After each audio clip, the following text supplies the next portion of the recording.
Hello everyone, hope you guys are doing well. Today in this video, we're going to be reviewing some Blender artwork from our Discord server. More specifically, these are the art submissions of the first ever Blender art contest that we hosted last month on our renderized Discord server. The contest is over now and the winner has been announced, and my exams have just ended as well, so I thought it would be the perfect chance to make a video like this to get back into the flow. Some of you have been asking for something like this anyway, so here it goes. This is my first time doing something like this, so let me know if you guys like it by commenting your thoughts down below. But yeah, depending on how you guys like this stuff, I might just do another one in the future. Anyway, without any further ado, let's get into the video.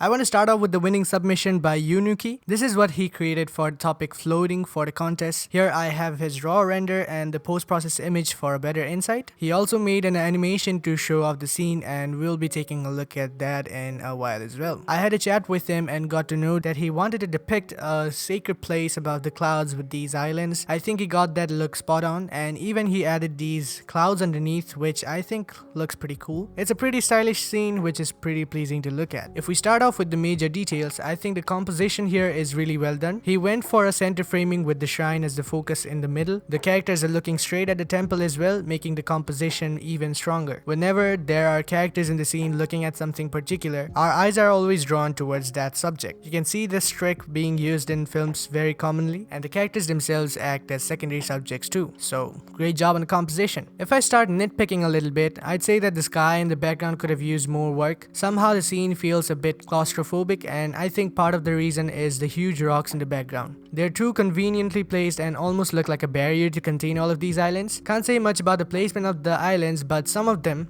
like this one in particular, seem to be closer than they should be. This one also might be just a bit too similar to one on the right, so it looks like it was just copied and stamped on after the render, even though it really isn't. Secondly, the midground could have used some more work. If we consider these two areas as the foreground and these as the background, then this area right here feels pretty bare. I think this piece of island right here is too close to the foreground, and then there is no similar island anywhere far ahead except the ones which have a flat top. So what I'd do to try and fix this would be something like putting the rocks in the background farther from each other so that they blend in the fog better. That could add a lot more depth to the scene. You could also perhaps add some patches of clouds near the islands and maybe make the lighting a bit more intense, like having a sunlight coming from somewhere and really emphasizing the focus of the scene. I can see that you did try to make some patches of clouds judging from these right here, but if you could use separate volumetric objects, it could sell the effect way better. Some of this just might be a personal preference, I can't really tell, but I hope you can take away something that'll help you from this video. Now as a bonus, since you made an animation as well, I'd like to share my thoughts on it. This is what it looks like right now.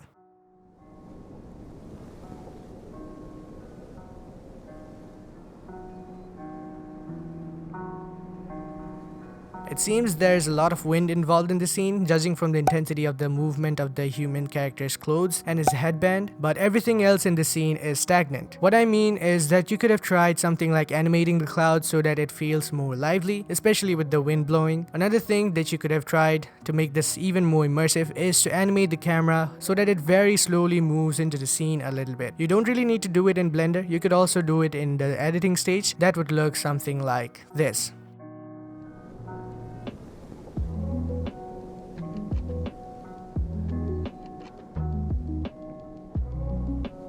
So yeah, that's all I had to say about this scene. Great work, hope you keep making more of such content. So the next submission is from Advait, who has a similar scene to YuiNukey. I'm sorry if I'm butchering your name, dude. I'm really bad with names. Well, here, in fact, they both used the same models for the shrine, but Advait used it as the only subject in the shot. Now here, I was talking about these kind of patches of almost opaque clouds while reviewing the last artwork. So good job on adding them, except the fact that they're sort of pixelated for some reason. Maybe you rendered it in Eevee and used too big of a tile size, which gave you this low resolution volume. Anyway, if we talk about the placement of your objects here, I don't see a way a person would even get to the temple. I mean, if they could fly and land on this narrow staircase somehow, then yeah, probably. But the fact that the whole thing is hanging out this severely, and even right here, this is just a wooden foundation standing on a rock, so I don't think something like this would last very long. So if you could have put it on a bigger ground, I think it would look much better. Maybe I'm interpreting this wrong, but I don't know if these massive chains right here serve any purpose, or maybe they're connected all the way to the ground so that the rocks don't fly away or something. You put a human comparable shrine here which gives the scene a sense of scale, which is nice, but if we compare the size of the stairs, then a person would be roughly of around this size. We can compare this to the size of the stump here,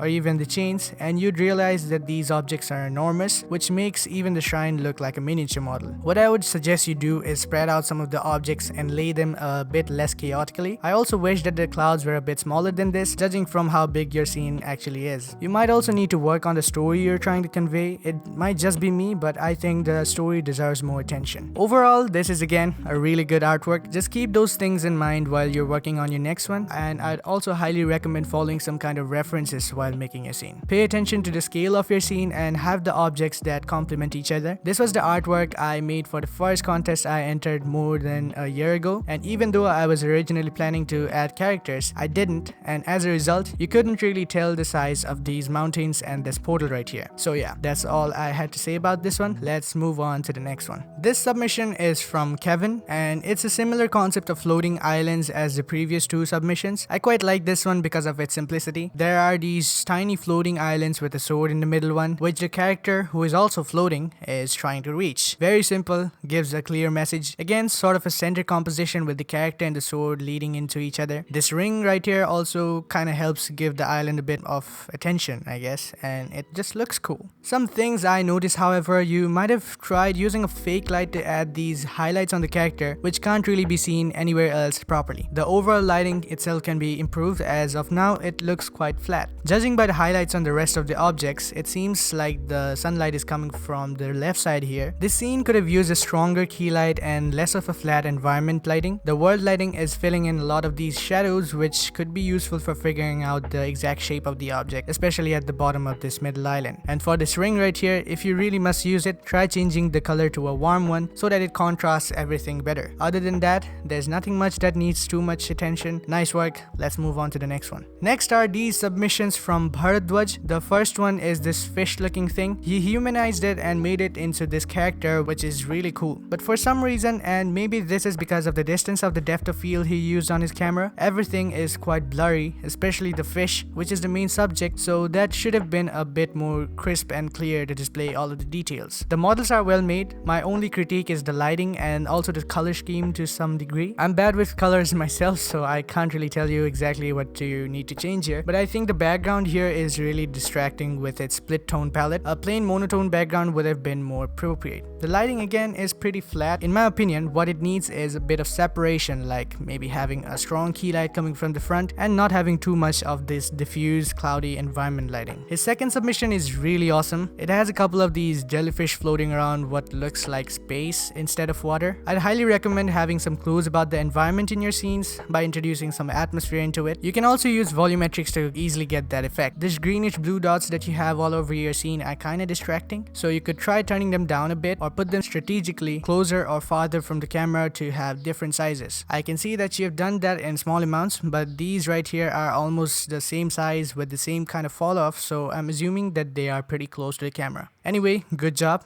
Just tweak some of that stuff and it'll look a lot better. Next up, we have an artwork by Laurenz. There's nothing much going on in this scene, but it is pretty well made. Being an abstract scene, I don't think I have any complaints about the lighting. It seems like this mannequin fell from the top of the portal looking hole and is floating between these two giant concrete hands. Very simple, very good looking. I don't have anything else to say about this. The composition isn't bad either. With the current setup, I don't think it can be much better.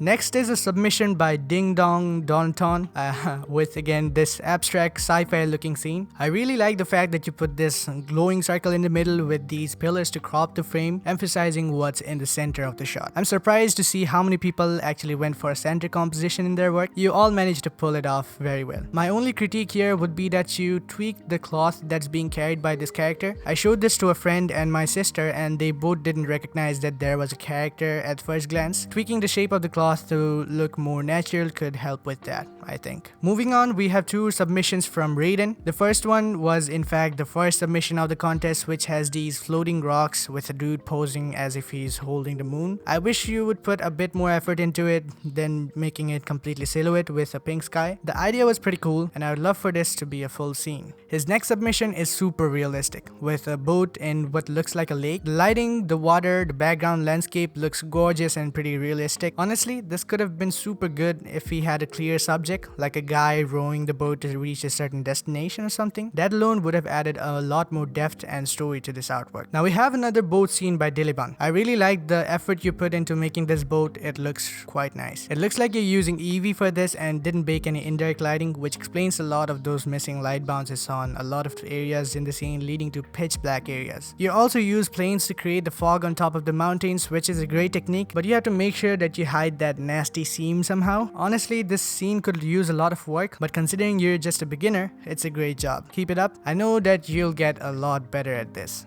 Now here we have a submission by com3_G3T. He made a desert scene with this floating sci-fi default cube held down by these poles using wires. It looks like the cube was modeled and textured procedurally, which looks super cool. The stuff on the ground, however, doesn't look all that nice, and I think the main issue here is lighting. The scene could have used some volumetrics to have the lights bloom. I think you added an extra sun lamp because the sky has a different tone than what I see right here. Keeping those things in mind, try to tweak the scene again and it could be much better. For the next submission, we have an artwork by Shuprobho who made a blender planet. It looks really cute and I like these little details he put in his image, like the logo of the Blender Community India Discord server and this sign saying awesomeness ahead. And I mean, he's not wrong. This button is actually quite awesome. All in all, great work. There's nothing much to critique here because it is totally stylized without any boundaries. Good job. Next again, we have CaptainJay submission where he made King Kai's planet. First up, I really love how those trees look. They're beautifully made. The scene is very well made and it looks quite similar. Not much to nitpick here since it's a recreation anyway. Would have loved to see some ambient occlusion so that the objects seem more on the ground, but overall, looks awesome. Finally, we have a submission by Azlan Tobais with another floating island thing, except this one is a night setting. So firstly, I love how the tree looks in this one as well. It's magical and I assume that's the look you were going for. The clouds are also pretty good. There is no pixelation or anything as it is cycles. The background you used is pretty low resolution though, so it kind of throws out the vibe. You maybe took a decently high quality image and then scaled it up to make the moon seem bigger, but the stars are also too big considering how they look from Earth. These are some mistakes that can be easily fixed. I'd also like, again, less of that environment lighting and more of the light bouncing off of everything from the tree as the source. That would make it 10 folds better in my opinion and also make the scene a lot more moody and mystical, so to speak. And that's all the submissions we had for this contest. I hope you guys enjoyed watching this video and learned something new. If you did, then make sure to hit that like button and subscribe for more content like this in the future. Also, let me know if you want me to make more of such review videos in the future by commenting below. And if you want to participate in the upcoming art contest, make sure to join our Discord server and give yourself the competitor role. There'll be one winner among all of the participants and the winner will get loads of awesome rewards from awesome creators. I'll include a section at the bottom of the description of this video linking to all the creators who helped us by sponsoring the contest with their paid products, so you can check them out if you're curious. I also want to give a shout out to my own Instagram page at Renderides and my Gumroad newsletter. If you follow me on Gumroad, you'll sign up for the Renderides newsletter where I'll be sharing updates on the channel and community through email and also sometimes share exclusive discounts to products. So check the description for the links. Finally, I want to thank my supporters on Patreon: Trelligan, Max Chandler, Marion Mayer, Master Zeon 1001, Joven Devero, Will, Sherlock 1217, Napa Noong, and Ada Babar for helping me out monetarily to keep making such videos. And thanks to everyone who has made it till this point. You guys are amazing. Thank you so much for watching again, and I'll see you guys in the next video.